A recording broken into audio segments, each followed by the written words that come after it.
check lang natin yung tubig dito guys, kung mababa o tumaas na.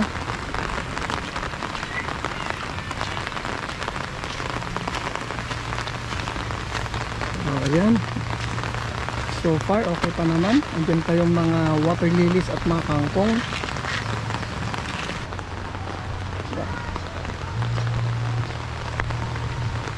Ulan.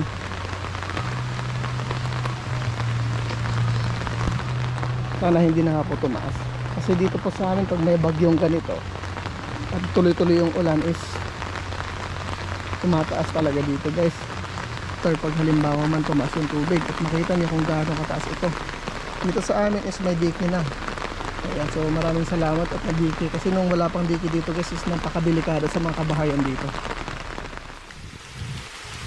July 26, 2024, ganito nakakataas yung tubig.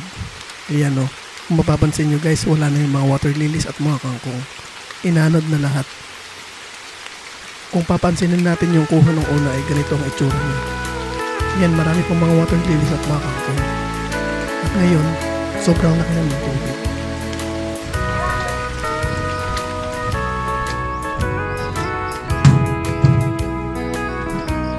Ayan guys, so itong